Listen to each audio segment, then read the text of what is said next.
अस्सलाम वालेकुम नाज़रीन। कश्मीर कन्वीनर के इस फेसबुक लाइव प्रोग्राम में आपका खैर मकदम है, जिसका नाम है ज़हनी सेहत और हम। और मैं हूं आपका होस्ट और दोस्त क्लिनिकल साइकोलॉजिस्ट वसीम काकरू। आज हम फिर से यानी कि एंग्जाइटी डिसऑर्डर्स के बारे में बात करेंगे, जो कि हमारा मौजू पिछले कई सारे एपिसोड्स से है, ताकि कुछ और चीज़ों के बारे में हम जान सकें जो एक इंसान की ज़िंदगी में, ख़ासतौर पर एक चाइल्ड और एडोलसेंट की ज़िंदगी में जो है एंग्जाइटी डिसऑर्डर्स को जन्म दे सकता है। जिस चीज़ पर हमारा आज पहला तबसरा होगा, या जिस चीज़ पर हम पहले बात आज इस एपिसोड में करेंगे, उसको हम हमारी लैंग्वेज में यानी क्लिनिकल साइकोलॉजी की लैंग्वेज में न्यूरोटिसिज्म के नाम से जानते हैं। न्यूरोटिसिज्म एक पर्सनालिटी का एक ऐसा ट्रेट है, यानी कि एक इंसान की शख्सियत का एक ऐसा फैक्टर है जिसमें एक इंसान को अगर हाई न्यूरोटिसिज्म होगा, यानी कि उसकी पर्सनालिटी में न्यूरोटिसिज्म काफ़ी ज़्यादा है, तो वो छोटी चीज़ों पर जो है जल्द परेशान हो जाता है। यानी कि ये उसकी शख्सियत का हिस्सा होता है बचपन से ही, छोटी छोटी चीज़ों पर परेशान हो जाना, जल्दी मूड चेंज हो जाना, और मूडी इनको हम कह सकते हैं कि ये लोग बचपन से ही मूडी होते हैं।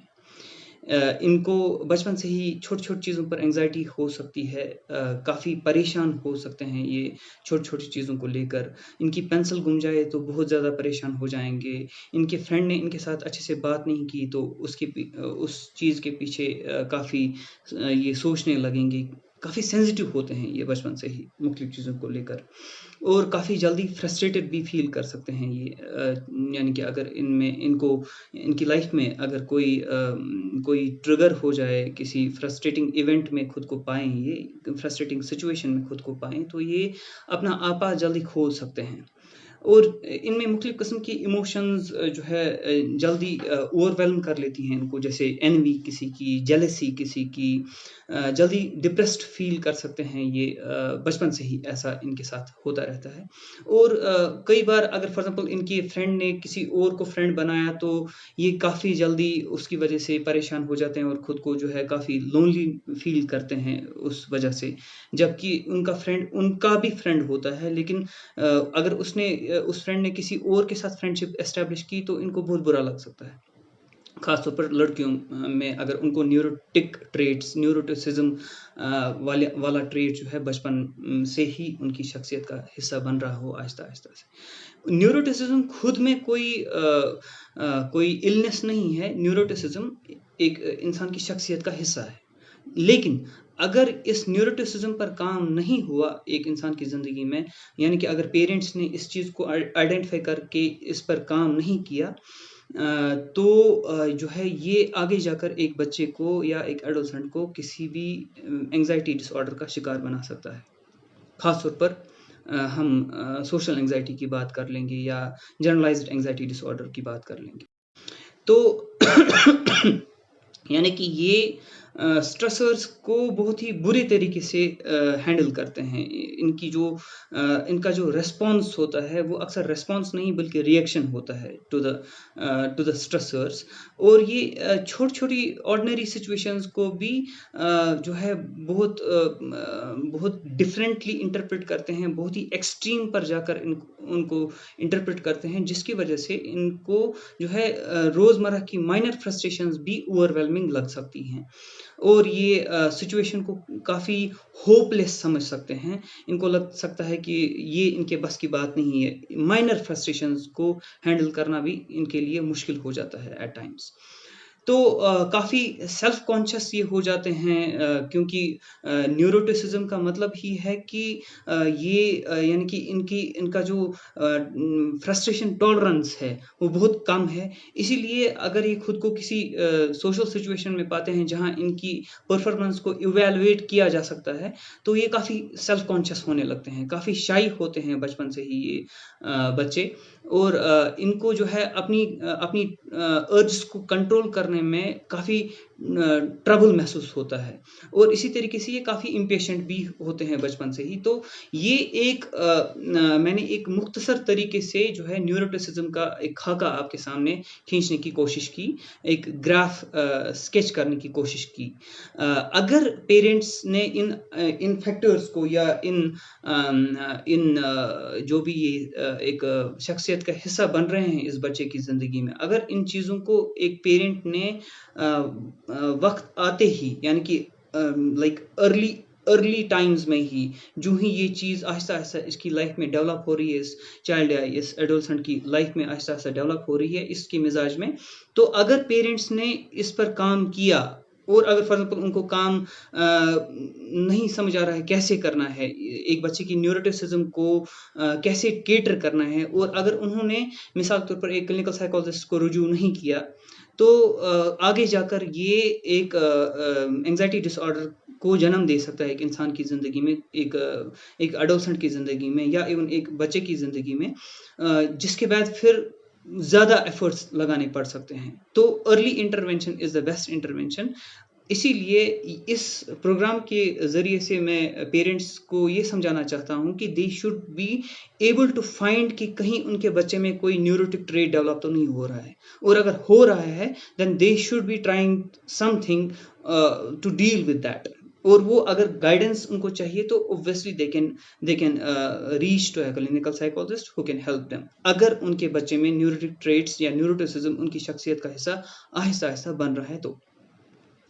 तो इसी तरीके से एक और प्रॉब्लम यानी एक और चीज़ जो है, एक और फैक्टर जो है, उसका ख्याल रखना बहुत ही इम्पोर्टेंट है। और अगर हमने उसका ख्याल नहीं रखा एक चाइल्ड या एक एडोलसेंट की ज़िंदगी में as parents, as care givers, तो ये भी एक इंसान की लाइफ में एंग्जाइटी डिसऑर्डर्स को जन्म दे सकता है, जिसको हम यानी कि इंटॉलरेंस ऑफ अनसर्टेनिटी के नाम से जानते हैं।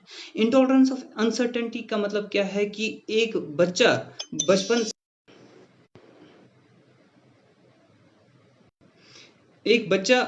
से ही यानी अनसर्टेनिटी को वो टॉलरेट नहीं कर पाता है। जैसे फॉर एग्जांपल अभी उसके रिजल्ट्स नहीं निकले, एग्ज़ाम दिया हुआ है बच्चे ने, रिजल्ट्स नहीं निकले और वो परेशान है जब तक रिजल्ट्स नहीं निकलते हैं, क्योंकि एग्ज़ाम देने से लेके रिजल्ट निकलने तक का जो अरसा है काफ़ी अनसर्टन हो सकता है एक इंसान की ज़िंदगी में। उसको तरह तरह के ख्यालात आ सकते हैं उसके रिजल्ट को लेकर कि कहीं वो पास है नहीं है, या मिसाल के तौर पर एक बच्चा एग्ज़ाम की प्रिपरेशन कर रहा है और उसको ये डर हर एक बच्चे को लग सकता है कि क्या वो कल को परफॉर्म कर पाएगा एग्जाम में या नहीं कर पाएगा। तो एक अनसर्टेनिटी का माहौल रहता है और आमतौर पर हर एक इंसान अपने अपने हिसाब से इस अनसर्टेनिटी को हैंडल करने की कोशिश करता है।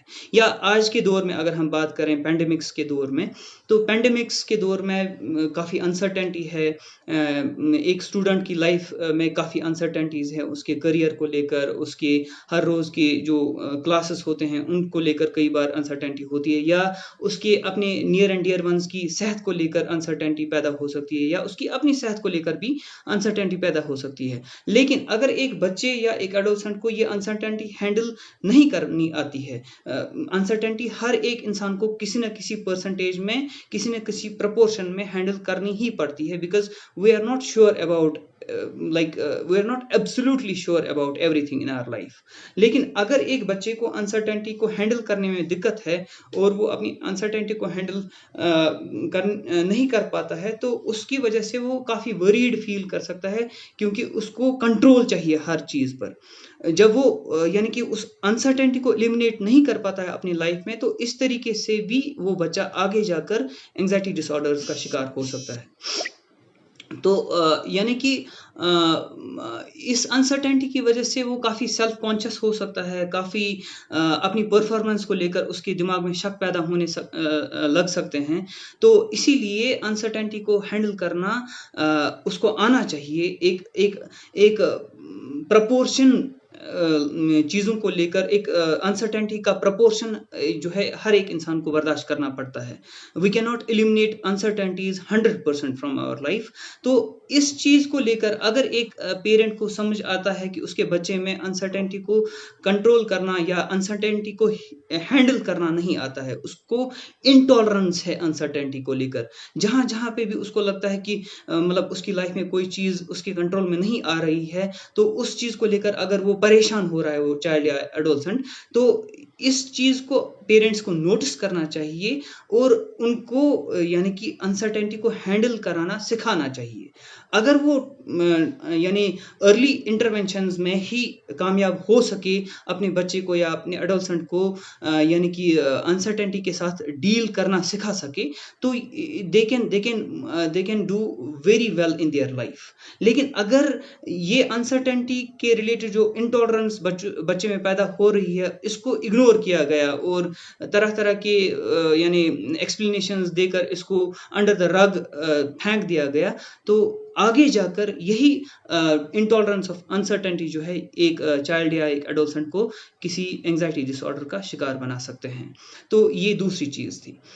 तीसरी चीज़ जिस चीज़ का हम यहाँ पे ज़िक्र करना चाहेंगे, जिस फैक्टर का हम ज़िक्र यहाँ करना चाहेंगे, दैट्स कॉल्ड सेल्फ एस्टीम।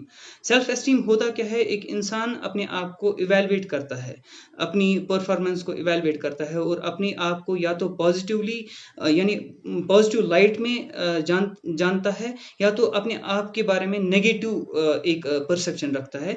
तो एक इंसान का पॉजिटिव या नेगेटिव परसेप्शन अपने बारे में रहना, इसको हम सेल्फ एस्टीम के नाम से पुकारते हैं या जानते हैं हमारी लैंग्वेज में, क्लिनिकल साइकोलॉजी की लैंग्वेज में। तो सेल्फ एस्टीम अगर एक बच्चे का हाई होगा, उससे काफ़ी हद तक चांसेस हैं कि वो किसी एंग्जायटी डिसऑर्डर का शिकार नहीं होगा। लेकिन अगर एक बच्चे का सेल्फ एस्टीम लो है, तो चांसेस हैं कि वो लो सेल्फ एस्टीम जो है एक बच्चे को मुख्तलिफ किस्म के एंग्जायटी डिसऑर्डर्स का शिकार बना सकता है। अब देख लीजिए कि सेल्फ एस्टीम कैसे बढ़ाया जा सकता है एक बच्चे का, ताकि वो आगे जाकर अपने आप को सही इवैल्यूएट कर सके और वो किसी भी एंग्जायटी डिसऑर्डर के होने से खुद को बचा सके। उसके लिए भी पेरेंट्स का एक अहम रोल यहाँ पे बनता है। पेरेंट्स की ड्यूटी ये रहेगी कि बचपन से ही वो एक बच्चे को लाइफ की मुख्तलिफ डोमेन्स में कॉम्पिटेंट बनाने की कोशिश करें। जैसे फॉर एग्जांपल फैमिली रिलेशंस को समझने में और समझाने में उसकी हेल्प करे, यानी फ्रेंडशिप्स को समझाने में उसकी हेल्प करे, फ्रेंडशिप्स को एनहांस करने में उसकी हेल्प करे, उसकी अपनी पर्सनल ग्रोथ में उसकी हेल्प करे, उसकी प्लेफुल एक्टिविटीज़ में उसकी हेल्प करे, उसके रिक्रिएशन में उसकी हेल्प करे, उसके रिलीजन को समझने में उसकी हेल्प करे, उसके सेल्फ केयर को लेकर उसकी हेल्प करे, उसकी कम्युनिटी को कंट्रीब्यूट कैसे कर सकता है एक बच्चा अपनी लेवल पर, अपनी एज पर। जैसे फॉर एग्जांपल कई सारे पेरेंट्स जो हैं बच्चों को एनकरेज करते हैं to write an article for a daily newspaper, और for example to write a poem for a daily newspaper, और for example for example draw a sketch जो वो जो है किसी न्यूज़पेपर को पब्लिश करने के लिए दे सकते हैं। इस तरीके से उनमें वो जो एक sense of being the part of a community है, वो डेवलप हो सकता है। तो कुल मिलाकर मुख्तलिफ डोमेन्स में जब पेरेंट्स जो है एक बच्चे को कॉम्पिटेंट बनाना शुरू करें, तो इस तरीके से एक बच्चे में वो सेंस ऑफ वो जो इवैल्यूएट कर रहा है अपने आप को, तो वो डेफिनेटली चांसेस हैं कि उसको यानी एक बच्चा अपने आप को पॉजिटिवली इवैल्यूएट कर लेगा, और इस तरीके से एक बच्चे का सेल्फ एस्टीम सॉलिड ग्राउंड्स पर बेस्ड होगा। तो अगर ये मेहनत कर रहे हैं पेरेंट्स एक बच्चे की ज़िंदगी पे, तो अगर उसका सेल्फ एस्टीम बढ़ रहा है और अगर उसको जेनेटिक वल्नरेबिलिटी थी भी किसी एंग्जायटी डिसऑर्डर के डेवलप होने की, लेकिन पेरेंटिंग के ये एफर्ट्स जो हैं, ये इस बच्चे को जेनेटिक वल्नरेबिलिटी होने के बावजूद भी आगे जाकर बचा सकते हैं from developing any particular anxiety disorder. तो ये था थोड़ा बहुत ज़िक्र यानी सेल्फ एस्टीम का। इसी तरीके से एक और चीज़ है जिसका ज़िक्र हम लास्ट पे यहाँ पे करना चाहेंगे, जिसको हम कहते हैं external locus of control. External locus of control क्या होता है कि एक इंसान जो है, एक बच्चा यानी कि हर चीज़ को ये समझता है कि बाकी ही चीज़ें उसकी ताकत से बाहर जो चीज़ें हैं वो उसकी लाइफ पर काफ़ी ज़्यादा यानी कंट्रोल कर रहे हैं।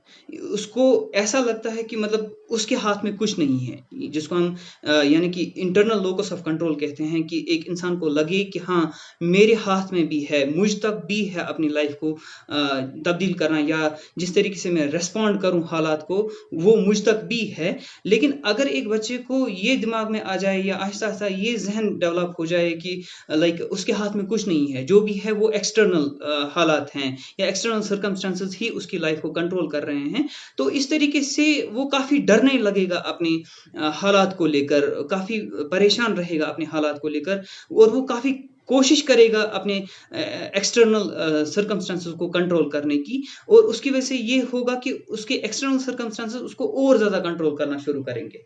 तो जब तक एक इंसान को इंटरनल लोकस ऑफ कंट्रोल ना आ जाए, और वो अगेन मैं यही कहूँगा कि पेरेंट्स की जो है पेरेंट्स की रिस्पॉन्सिबिलिटी है, वो एक्सटर्नल लोकस ऑफ कंट्रोल से इंटरनल लोकस ऑफ कंट्रोल की तरफ शिफ्ट करना एक बच्चे को।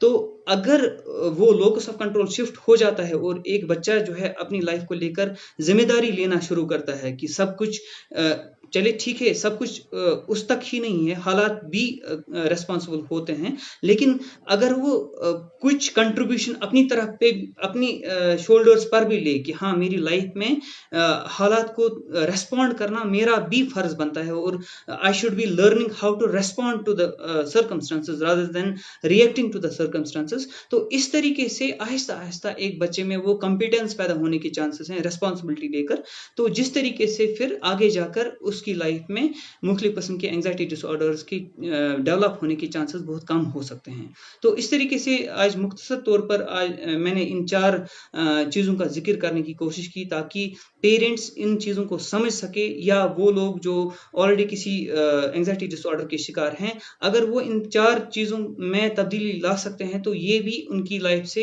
एंग्जाइटी डिसऑर्डर्स को एलिमिनेट करने में उनकी हेल्प कर सकते हैं। सिर्फ सिम्टम्स पर फोकस करने से और उनको एलिमिनेट करने से कुछ नहीं होने वाला है, क्योंकि कई बार दवाई खाने के बावजूद भी फिर एक इंसान जो है फिर से रिलैप्स कर जाता है, अगर उन फैक्टर्स पर काम ना हो, उन इश्यूज पर काम ना हो, जो इश्यूज एक इंसान को किसी एंग्जाइटी डिसऑर्डर में गिरफ्तार कर सकते हैं। तो इसीलिए इन फैक्टर्स पर काम करने से from the very early age या एक बच्चा जो है एंग्जाइटी डिसऑर्डर्स में गिरफ्तार होने से बच सकता है, और साथ ही साथ अगर किसी को डेवलप हो भी रहा है, तो वो आगे जाकर अपनी एंग्जाइटी को हैंडल करना सीख सकता है।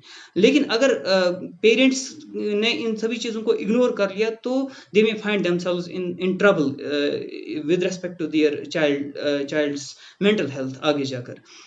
तो यहाँ पे जीवन प्रकाश साहब कुछ लिख रहे हैं, बच्चों में माता-पिता किस तरह से विश्वास कायम कर सकते हैं कि अगर माता-पिता उन्हें डांटे भी है तो उनके हित के लिए अच्छा, देखिए यहाँ पे ये पूछ रहे हैं कि मतलब बच्चों में कैसे वो यानी कि वो विश्वास पैदा किया जाए, यानी कि कॉन्फिडेंस पैदा किया जाए कि अगर उनके पेरेंट्स उनको डांटते भी हैं तो वो उनकी अपनी फ़ायदे के लिए डांटते हैं। देखिए, डांटने का भी एक तरीका होना चाहिए। अगर आपने जन्म दिया है एक बच्चे को, उसका मतलब ये नहीं है कि आप उसकी इज़्ज़त के साथ खिलवाड़ करेंगे। आप सबके सामने उसकी इज़्ज़त उतारेंगे या उसको बुरा-भला कहेंगे सबके सामने, या इवन उसके सिबलिंग्स के सामने भी उसको बुरा-भला ना कहें। आपको अगर डाँटना है बच्चे को for the sake of betterment, उसका एक तरीका है। पहले ज़माने में सबके सामने भी डाँट पड़ती थी बच्चे को, और बच्चा ये जानता था कि हाँ, ये शायद मेरी भलाई के लिए हो रहा है। ज़माना चेंज हो चुका है। आज बच्चे बहुत सेंसिटिव हो चुके हैं, इसीलिए वक़्त बदलते हुए ज़माना बदला हुआ है, इसीलिए पॉज़िटिव पेरेंटिंग के प्रिंसिपल्स को समझने की कोशिश कीजिए। तब जाके आप समझ सकते हैं कि आप बच्चे की सेंसिटिविटी को भी कैसे हैंडल कर सकते हैं, और उसको एट द सेम टाइम कैसे वो क्रिटिसिज़्म कर सकते हैं जिसको वो सही डायरेक्शन में ले सके। क्रिटिसिज़्म का भी एक तरीका होना चाहिए, उसको समझने की कोशिश कीजिए, सबके सामने मत डाँटिए, और डाँटने के साथ-साथ उसके पॉज़िटिव्स के बारे में भी बात कीजिए। अगर उसने कोई गलत चीज़ की है, सिर्फ़ गलत चीज़ के बारे में बात ना करें, उसके कुछ पॉजिटिव्स भी होंगे किसी भी काम में, उनको भी आइडेंटिफाई करके उसके बारे में मेंशन करें उन पॉजिटिव्स को भी, ताकि बच्चे को ये ना लगे कि मेरी हर चीज़ में मेरे पेरेंट्स को जो है नुक्ता निकालना ही है मेरी मुझे डांट दिलाने के लिए। तो मुख्तलिफ चीज़ें हैं कि कैसे आप एक बच्चे को जो है डांट सकते हैं और एट द सेम टाइम वो डांट उसकी सही डायरेक्शन में जाएगा, वो डांट यानी कि उसमें कोई बेहतर तब्दीली आ जाएगी। इसके लिए पेरेंट्स को भी ज़िम्मेदारी से काम लेना चाहिए और उनको समझना चाहिए कि डाँटने का भी एक तरीका है। आप सबके सामने कभी भी किसी भी चीज़ पर डाँट नहीं सकते हैं। तो अगर आप इन चीज़ों का थोड़ा ख़्याल रखेंगे, खुद भी पढ़ें, डाँटने का क्या तरीका है, क्लिनिकल साइकोलॉजिस्ट से पूछें, बात करें, जाएँ, पेरेंटिंग के बारे में पढ़ें खुद भी। अगर आपको पेरेंटिंग के बारे में कोई सवाल है, आपने पढ़ा था, सेल्फ हेल्प बुक से पढ़ा था, कोई अच्छी-सी रिसर्च वाली वेल रिसर्च्ड बुक से पढ़ा था, पॉजिटिव पेरेंटिंग क्या होती है, उसके बाद भी कोई चीज़ समझ नहीं आती है मिसाल के तौर पर, then you can very well get connected to a clinical psychologist और उसके साथ बात करने के बाद शायद काफ़ी हद तक आपकी कई सारे सवालात का जवाब आपको मिल सकता है। लेकिन ये जानना कि हाँ जी, मुझे सब कुछ पता है एज़ पेरेंट, ये तो एरोगेंस है। तो इससे बचा जाए तो बेहतर है। ये यहाँ पे लिख रहे हैं, very nice program sir, very thanks for good information. जी, आपका भी बहुत-बहुत शुक्रिया इस सवाल के पूछने के लिए। मुझे उम्मीद है कि आप इस प्रोग्राम के साथ जुड़े रहेंगे और वो लोग जो ऑलरेडी हमारे साथ इस वक़्त जुड़े हुए हैं, वो भी कंटिन्यूअसली हमारे साथ जुड़े रहेंगे इस प्रोग्राम के थ्रू। और मैं इंशाल्लाह कोशिश करूँगा अपनी बात को ज़्यादा से ज़्यादा 20 मिनट तक मुख्तसर करने की, ताकि आप लोगों को भी जो है सवाल पूछने का मौका मिले। और I encourage people to ask questions if they have any questions. और अगर मेरी समझ में वो क्वेश्चन आएगा और अगर मुझे उस क्वेश्चन के बारे में आंसर पता होगा, तो इंशाल्लाह I will try my best to answer those questions. इसी के साथ आज के इस एपिसोड से इजाज़त मांगते हैं। अल्लाह आप सबका हामी और नासिर हो। अल्लाह हाफ़िज़।